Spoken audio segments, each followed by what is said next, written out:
Hello दोस्तों, welcome to Pooja ji class. आप सब कैसे हैं? आइए आज का हमारा क्विज स्टार्ट होता है। इसमें हम जीएस के क्वेश्चन देखेंगे।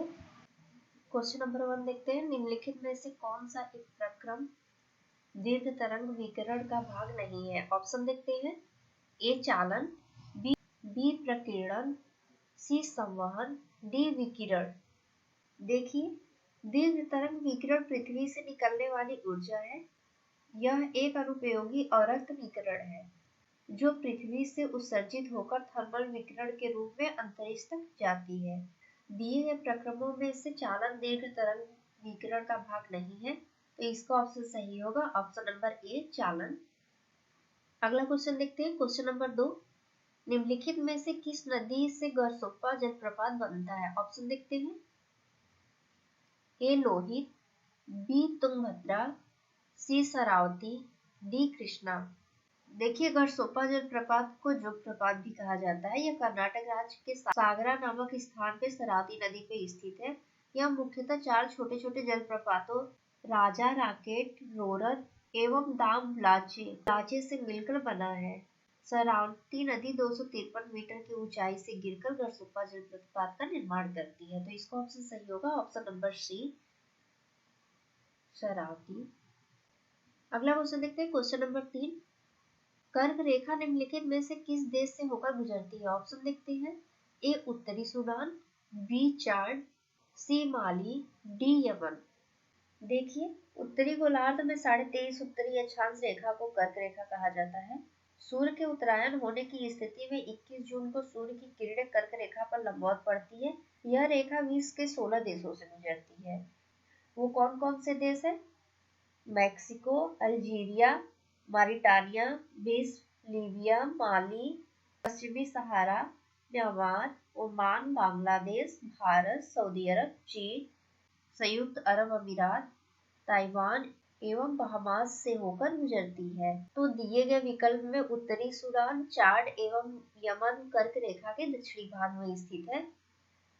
इन देशों से कर्क रेखा नहीं गुजर, तो इसका ऑप्शन सही होगा ऑप्शन नंबर सी माली। अगला क्वेश्चन देखते हैं। क्वेश्चन नंबर 4, एक प्रकाशी तंतु के माध्यम से प्रकाश संकेत के संचरण के लिए उत्तरदायी प्रकाशी परिघटना है। ऑप्शन देखते हैं। ए व्यक्तीकरण, बी प्रकीर्णन, सी पूर्ण आंतरिक परावर्तन, डी अपवर्तन। देखिए, प्रकाशी तंतु का श्रव्य एवं दृश्य संकेतों को लंबी दूरी तक संचरित करने के लिए व्यापक रूप से उपयोग किया जाता है।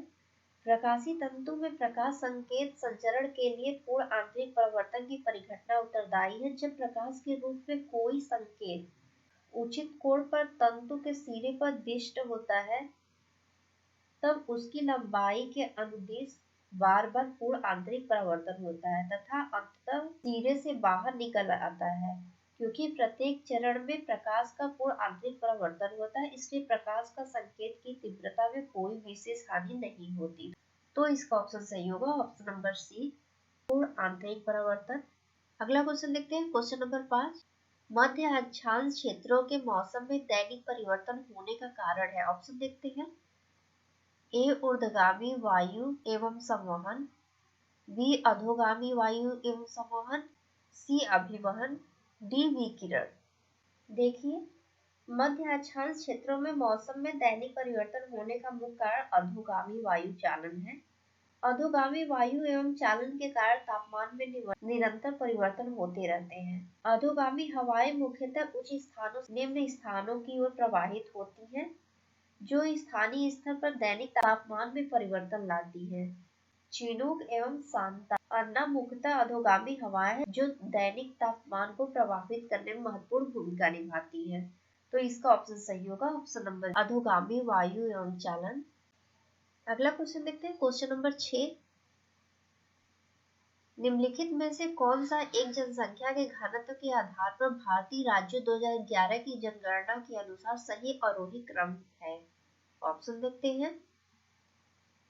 ए है बिहार, केरल, उत्तर प्रदेश, पश्चिम बंगाल, बी है पश्चिम बंगाल, बिहार, केरल, उत्तर प्रदेश, सी है बिहार, पश्चिम बंगाल, केरल, उत्तर प्रदेश, डी ऑप्शन केरल, पश्चिम बंगाल, बिहार, उत्तर प्रदेश। देखिए, पहले तो हम ये जाने कि जनघनत्व किसे कहते हैं।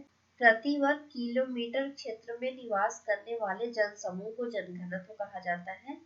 जनघनत्व की गणना जनगणना के दौरान ज्ञात की जाती है। वर्ष 2011 की जनगणना के अनुसार सर्वाधिक जनसंख्या घनत्व बिहार में दर्ज किया। बिहार राज्य का जनघनत्व 1106 व्यक्ति प्रति वर्ग किलोमीटर है। पश्चिम बंगाल का 1028 है, केरल का 860, उत्तर प्रदेश का 828। तो इसको क्रम में करते हैं तो इसका ऑप्शन सही होगा ऑप्शन नंबर सी, बिहार, पश्चिम बंगाल, केरल, फिर उत्तर प्रदेश। अगला क्वेश्चन देखते हैं, क्वेश्चन नंबर 7।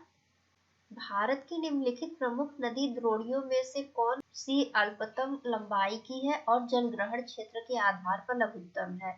ऑप्शन देखते हैं, ए कावेरी, बी माही, सी पेन्नार, डी साबरमती। देखिए विकल्प में दी गई साबरमती नदी द्रोणी क्षेत्र की लंबाई सबसे कम एवं जलग्रहण क्षेत्र का आधा लघुत्तम है। साबरमती नदी अरावली श्रेणी से निकलती है जिसकी कुल लंबाई 371 किलोमीटर है। गुजरात में प्रवाहित होने वाली यह एक महत्वपूर्ण नदी है। माही नदी भारत के पश्चिमी भाग में प्रवाहित होने वाली एक महत्वपूर्ण नदी है। कुल लंबाई 580 किलोमीटर है। पेन्नार कर्नाटक एवं आंध्र प्रदेश में प्रवाहित होने वाली प्रमुख नदी है। इसकी लंबाई 597 किलोमीटर है। कावेरी, गोदावरी एवं कृष्णा नदी के बाद दक्षिण भारत की तीसरी सबसे बड़ी नदी है जो कि इसकी लंबाई 765 किलोमीटर है। तो सबसे कम लंबाई और जलग्रहण क्षेत्र के आधार पर साबरमती है, तो इसका ऑप्शन सही होगा ऑप्शन नंबर डी, साबरमती। अगला क्वेश्चन देखते हैं, क्वेश्चन नंबर 8। निम्नलिखित में से किस स्थान पर प्रवाल भित्ति विरचन नहीं है? ऑप्शन देखते हैं, ए कैम्बे एवं खंभात की खाड़ी, बी मन्नार की खाड़ी, सी लक्षद्वीप, डी अंडमान और निकोबार द्वीप समूह। देखिए प्रवाल भित्ति का निर्माण मूंगा एवं प्रवाल जीवों के पंजरों के लेखन एवं संयोजन द्वारा होता है। प्रवाल मुख्य रूप से उष्णकटिबंधीय सागरों में 30 डिग्री उत्तरी अक्षांश से 30 डिग्री दक्षिणी अक्षांश में पाए जाते हैं कि इन्हें जीवित रहने हेतु 20 डिग्री सेल्सियस तक का तापमान उपयुक्त होता है। प्रवालों के समुचित विकास के लिए औसत सागरीय लवणता होनी चाहिए। प्रवाल भित्ति विचरण हेतु सबसे उपयुक्त क्षेत्र मन्नार की खाड़ी, लक्षद्वीप एवं अंडमान निकोबार द्वीप समूह है। कैम्बे एवं खंभात की खाड़ी में उच्च लवणता के कारण प्रवाल भित्ति का निर्माण संभव नहीं है, तो इसका ऑप्शन सही होगा option number A, Cambay Khambhat की खाड़ी। अगला क्वेश्चन देखते हैं, क्वेश्चन नंबर 9। वायुमंडल के निम्नलिखित में से किस स्तर में निम्नतम तापमान अवलोकित दर्ज किया गया है? ऑप्शन देखते हैं, ए समताप मंडल, बी मध्यमंडल, सी बाह्य वायुमंडल, डी क्षोभ मंडल। देखिए मध्यमंडल समताप मंडल के ऊपर स्थित है एवं 50 किलोमीटर से 80 किलोमीटर की ऊंचाई के बीच फैला हुआ है। इस मंडल की ऊंचाई के साथ तापमान में कमी दर्ज की जाती है तथा 80 किलोमीटर की ऊंचाई पर तापमान -100 डिग्री सेल्सियस हो जाता है। इस मंडल की ऊपरी सीमा को मध्य सीमा कहा जाता है, तो इसका ऑप्शन सही होगा ऑप्शन नंबर बी, मध्य मंडल। अगला क्वेश्चन देखते हैं, क्वेश्चन नंबर 10। जिन ज्वारों की ऊंचाई सामान्यतः ज्वार से 20% अधिक होती है उन्हें क्या कहते हैं? ऑप्शन देखते हैं, ए बृहद ज्वार भाटा, बी लघु ज्वार भाटा, सी अपभू और भूमि नीच ज्वार, डी दैनिक व अर्धदैनिक ज्वार। देखिए जब सूर्य एवं चंद्रमा एक सीध में होते हैं तो दोनों की आकर्षण शक्ति सम्मिलित रूप से कार्य करती है जिसके कारण ज्वार की ऊंचाई अधिक होती है। इसे बृहद ज्वार कहा जाता है। यह ज्वार साधारणतः ज्वार की अपेक्षा 20% अधिक ऊंचा होता है। इस स्थिति में भाटा की नीचाई सबसे कम होती है। यह स्थिति प्रत्येक अमावस्या एवं पूर्णिमा को होती है। इसके विपरीत जब सूर्य, चंद्रमा और पृथ्वी तीनों समकोणीय अवस्था में होते हैं तो आकर्षण बल एक दूसरे के विपरीत कार्य करते हैं। इससे लघु ज्वार आता है जो सामान्यतः ज्वार से 20% नीचा होता है। तो इसमें क्या पूछा है, अधिक की बात किया है, तो इसका ऑप्शन ए रहेगा, बृहद ज्वार भाटा। अगला क्वेश्चन देखते हैं, क्वेश्चन नंबर 11। निम्नलिखित में से कौन सी एक अग्नेय चट्टान नहीं है? ऑप्शन देखते हैं। A granite, B gneiss, C झावा, डी बेसाल्ट। देखिए, निर्माण के आधार पर चट्टानों को मुख्यतः 3 भागों में विभाजित किया जाता है: आग्नेय चट्टान, परतदार चट्टान एवं कायांतरित चट्टान। आग्नेय चट्टान का निर्माण मैग्मा के ठंडे होने के पश्चात होता है। ग्रेनाइट, बेसाल्ट, डोलेराइट, ग्रेवो इत्यादि आग्नेय चट्टान है। परतदार शैलों का निर्माण अवसादों के जमाव अर्थात निक्षेपण से होता है। ग्रेसिया, बलुआ पत्थर, शैल, कोयला, चूना पत्थर ये सभी परतदार शैल हैं। कायांतरित या रूपांतरित शैलों का निर्माण मूल शैलों के स्वरूप में परिवर्तन आने से होता है। यह परिवर्तन तापीय व जलीय दाब के कारण होता है। तो इसका ऑप्शन सही होगा, ऑप्शन नंबर बी नाइस। अगला क्वेश्चन देखते हैं, क्वेश्चन नंबर 12। संसद की निम्नलिखित में से किस समिति में राज्यसभा से कोई सदस्य नहीं होता? ऑप्शन देखते हैं। ए लोक लेखा समिति, बी सरकारी उपक्रम समिति, सी प्राक्कलन समिति, डी वित्त विषयक विभाग के संबंध स्थायी समिति। देखिए, प्राक्कलन समिति संसद की स्थायी समितियों में सबसे बड़ी समिति है। इस समिति का गठन लोकसभा में किया जाता है। इसमें लोकसभा के कुल 30 सदस्य होते हैं। राज्यसभा के सदस्यों को इसमें शामिल नहीं किया जाता। इसके सदस्यों का चुनाव लोकसभा अपने सदस्यों में से अनुपातिक प्रतिनिधित्व पद्धति के अनुसार एकल संक्रमणिक मत द्वारा 1 वर्ष के लिए करती है। यह समिति बजट के अनुमानों का अध्ययन कर संगठन में सुधार, कार्यकुशलता एवं प्रशासन में सुधार तथा सरकारी अपव्यय रोकने की सिफारिश करती है। इस समिति को स्थायी समिति भी कहा जाता है। तो इसका ऑप्शन सही होगा, ऑप्शन नंबर सी प्राक्कलन समिति। अगला क्वेश्चन देखते हैं, क्वेश्चन नंबर 13। भारत के संविधान के अनुच्छेद 371 में निम्नलिखित में से किस राज्य का उल्लेख नहीं होता? ऑप्शन देखते हैं। ए महाराष्ट्र, बी मध्य प्रदेश, सी गुजरात, डी कर्नाटक। देखिए, भारतीय संविधान के अंतर्गत अनुच्छेद 371 में विशेष राज्य दर्जा का प्रावधान किया गया है। इस अनुच्छेद के अंतर्गत ज्यादातर पहाड़ी राज्यों को विशेष राज्य दर्जा मिला है। इसके तहत महाराष्ट्र, गुजरात, नागालैंड, असम, मणिपुर, आंध्र प्रदेश, सिक्किम, मिजोरम, अरुणाचल प्रदेश, गोवा तथा कर्नाटक राज्यों को शामिल किया गया है। विशेष राज्य के अंतर्गत केंद्र सरकार की ओर से विभिन्न तरह की सुविधाएं मिली हैं। मध्य प्रदेश विशेष राज्य दर्जा के अंतर्गत नहीं आता। तो इसका ऑप्शन सही होगा, option number B Madhya Pradesh. अगला क्वेश्चन देखते हैं, क्वेश्चन नंबर 14। नीति आयोग को शासी परिषद से निम्नलिखित में से कौन संबद्ध नहीं है? ऑप्शन देखते हैं। ए प्रधानमंत्री, बी राष्ट्रपति, सी राज्यों के मुख्यमंत्री, डी संघ राज्य क्षेत्रों के मुख्यमंत्री। देखिए, नीति आयोग का गठन 1 जनवरी 2015 को केंद्रीय मंत्रिमंडल के एक केंद्रीय थिंक टैंक के रूप में केंद्रीय मंत्रिमंडल के प्रस्ताव के माध्यम से किया गया था। यह एक अतिरिक्त संवैधानिक, गैर सांविधिक एवं सलाहकार निकाय है। इसका गठन योजना आयोग के स्थान पर किया गया। प्रधानमंत्री नीति आयोग का पदेन अध्यक्ष होता है तथा राज्यों एवं केंद्र शासित प्रदेशों के मुख्यमंत्री नीति आयोग की गवर्निंग काउंसिल के सदस्य होते हैं। राष्ट्रपति नीति आयोग से संबंधित नहीं है। तो इसका ऑप्शन सही होगा, ऑप्शन नंबर बी राष्ट्रपति। अगला क्वेश्चन देखते हैं, क्वेश्चन नंबर 15। निम्नलिखित में से कौन सी नदी पश्चिम की ओर बहती है? ऑप्शन देखते हैं। ए गोदावरी, बी पेरियार, सी तुंगभद्रा, डी कावेरी। देखिए, गोदावरी, तुंगभद्रा एवं कावेरी नदी पश्चिम से पूर्व की ओर प्रवाहित होती हुई बंगाल की खाड़ी में गिरती है। पेरियार केरल राज्य की सबसे लंबी नदी है। इसकी कुल लंबाई 244 किलोमीटर है। यह फॉरेस्ट लैंड की शिवगिरी पहाड़ी से निकलती है। यह नदी पश्चिम की ओर प्रवाहित होती हुई अरब सागर में गिरती है।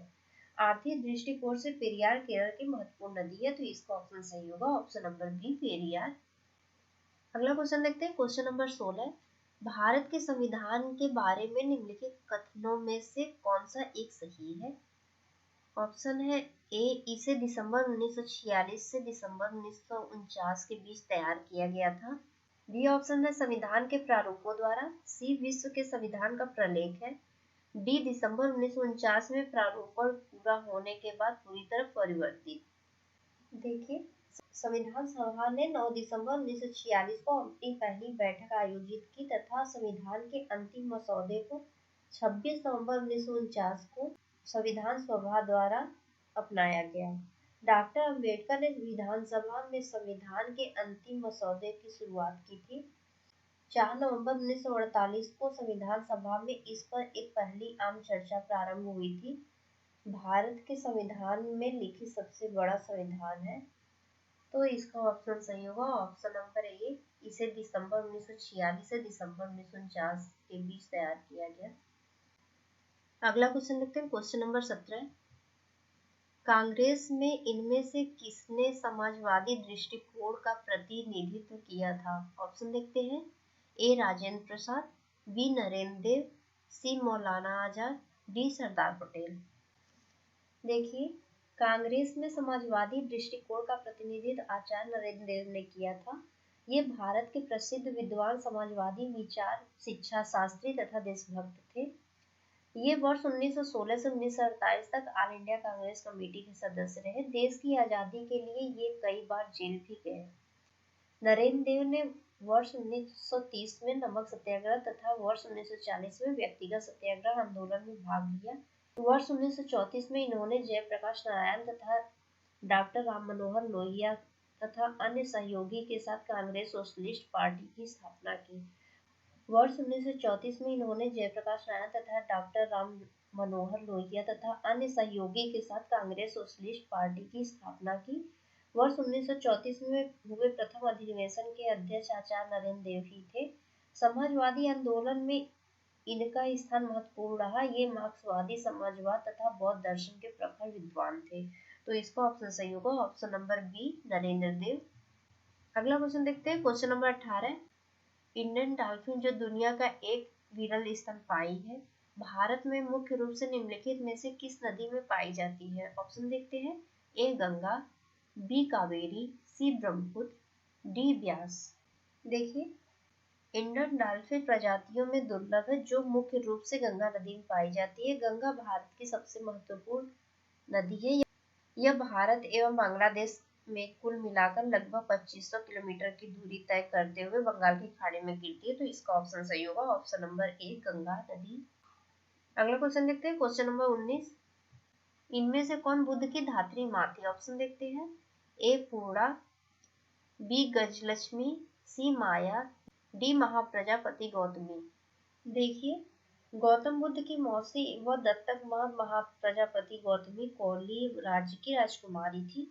बौद्ध धर्म में संघ में महिलाओं के लिए प्रवेश वर्जित था। गौतमी ने बुद्ध से अनुरोध कर संघ में महिलाओं के प्रवेश की अनुमति प्राप्त की थी, तो इसका ऑप्शन सही होगा option number D Mahaprajapati Gautami. अगला क्वेश्चन देखते हैं, क्वेश्चन नंबर 20।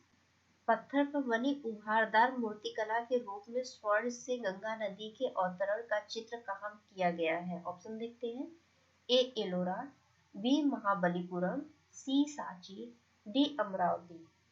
देखिए, मंदिरों का शहर महाबलीपुरम तमिलनाडु की राजधानी चेन्नई से 55 किलोमीटर दूर बंगाल की खाड़ी के तट पर स्थित है। प्रारंभ में इस प्राचीन शहर को मामल्लपुरम कहा जाता था। यह प्राचीन शहर अपने भव्य मंदिरों, स्थापत्य तथा सागर तटों के लिए प्रसिद्ध है। 7वीं शताब्दी में यह शहर पल्लव राजाओं की राजधानी थी, जो द्रविड़ वास्तुकला को प्रदर्शित करती है। महाबलीपुरम के तट मंदिर को दक्षिण भारत के प्राचीन मंदिरों में माना जाता है। यहाँ 3 मंदिर हैं, बीच में विष्णु मंदिर तथा जिसके दोनों ओर शिव मंदिर है। मंदिर से टकराती सागर नदियों की लहर अनोखा दृश्य उपस्थित है, जो आकर्षण युक्त प्रदर्शित होता है, तो इसका ऑप्शन होगा सही महाबलीपुरम ऑप्शन नंबर बी। अगला क्वेश्चन देखते हैं, क्वेश्चन नंबर 21। निम्नलिखित वाणिज्यिक केंद्रों में से किसका मध्य 18वीं शताब्दी के बाद पतन हुआ? ऑप्शन देखते हैं, ए कलकत्ता, बी मद्रास, सी ढाका, डी बम्बई। देखिए, ब्रिटिश काल के दौरान बंगाल का तत्कालीन शहर ढाका वस्त्रोद्योग की उत्पत्ति के शुरुआती समय में देखा जाता है। इस काल के दौरान वस्त्र उद्योग अपनी उच्चतम स्थिति में था। बुनाई पूरे बंगाल प्रांत में थी। इंग्लैंड के लिए ऊन, मिस्र के लिए लीलन तथा चीन के लिए रेशम व कपास का मुख्य क्षेत्र ढाका व बंगाल क्षेत्र थी। परंतु 1750 ईस्वी के पश्चात ढाका वाणिज्यिक केंद्र के रूप में अस्वीकार कर दिया गया, जो 18वीं शताब्दी के बाद पतन की ओर अग्रसर हो गया। तो इसका ऑप्शन सही होगा ऑप्शन नंबर सी, ढाका। अगला क्वेश्चन देखते हैं, क्वेश्चन नंबर 22। बौद्ध ग्रंथ मध्यम निकाय किस भाषा में है? ऑप्शन देखते हैं, ए संस्कृत, बी पाली, सी प्राकृत, डी तेलुगु। देखिए, बौद्ध ग्रंथ मध्यम निकाय पिटक के 5 बौद्ध निकायों में से दूसरा निकाय है। पाली भाषा में इस ग्रंथ की रचना 3री शताब्दी के मध्य हुई। तो इसका ऑप्शन सही होगा ऑप्शन नंबर बी, पाली भाषा। अगला क्वेश्चन देखते हैं, क्वेश्चन नंबर 23। पर्यावरणीय संरक्षण से संबंधित मामलों का शीघ्र निपटान करने के लिए स्थापित राष्ट्रीय हरित अधिकरण किसके अंतर्गत स्थापित किया गया? ऑप्शन देखते हैं, ए 12वीं पंचवर्षीय योजना, बी 11वीं पंचवर्षीय योजना, सी 10वीं पंचवर्षीय योजना, डी 9वीं पंचवर्षीय योजना। देखिए, 11वीं पंचवर्षीय योजना के अंतर्गत राष्ट्रीय हरित प्राधिकरण अधिनियम 2010 द्वारा भारत में एक राष्ट्रीय हरित प्राधिकरण नेशनल ग्रीन ट्रिब्यूनल की स्थापना की गई। पर्यावरण से संबंधित कानूनी अधिकारों के प्रवर्तन एवं व्यक्तियों एवं संपत्तियों के नुकसान के लिए सहायता एवं क्षतिपूर्ति देने या उससे संबंधित जुड़े मामले, पर्यावरण संरक्षण तथा वनों व अन्य प्राकृतिक संसाधनों के संरक्षण से संबंधित मामलों के प्रभावित व त्वरित निपटाने के लिए इस प्राधिकरण की स्थापना की गई। तो इसका ऑप्शन सही होगा ऑप्शन नंबर बी, 11वीं पंचवर्षीय योजना। अगला क्वेश्चन देखते हैं, क्वेश्चन नंबर 24। हिंद स्वराज का लेखक इनमें से कौन था? ऑप्शन देखते हैं, A Aurobindo Ghosh, B C R Das, C Mahatma Gandhi, D Rajendra Prasad. देखिए, हिंद स्वराज गांधी द्वारा रचित एक पुस्तक है। इस पुस्तक की मूल रचना वर्ष 1909 में गुजराती भाषा में की गई। यह लगभग 30,000 शब्दों की लघु पुस्तिका है। यह पुस्तक इंडियन ओपिनियन से पहले प्रकाशित हुई, जिसे भारत में अंग्रेजों ने यह कहते हुए प्रतिबंधित कर दिया कि इसमें राजद्रोह घोषित सामग्री है। तो इसका ऑप्शन सही होगा option number C, Mahatma Gandhi. अगला क्वेश्चन देखते हैं, क्वेश्चन नंबर 25। भारत के राष्ट्रपति की यह शक्ति कि वह किसी मामले को मंत्रिपरिषद के पास पुनर्विचार के लिए वापस भेज सकता है, संविधान में किस संशोधन के द्वारा सम्मिलित की गई थी? ऑप्शन देखते हैं, 44वां संविधान संशोधन, 42वां संविधान संशोधन, 43वां संशोधन, 35वां संशोधन। देखिए, 44वें संशोधन अधिनियम 1978 को अनुच्छेद 74(1) में यह प्रावधान शामिल करने के लिए संशोधित किया गया था कि राष्ट्रपति को मंत्रिपरिषद की आवश्यकता हो सकती है, ताकि वह किसी भी सलाह पर पुनर्विचार कर सके। अर्थात 44वें संशोधन द्वारा राष्ट्रपति को यह शक्ति दी कि वह किसी विषय को पुनर्विचार के लिए मंत्रिपरिषद को भेज सकता है। तो इसका ऑप्शन सही होगा ऑप्शन नंबर ए, 44वां संशोधन। वीडियो अच्छा लगा तो सब्सक्राइब और शेयर करिएगा। धन्यवाद।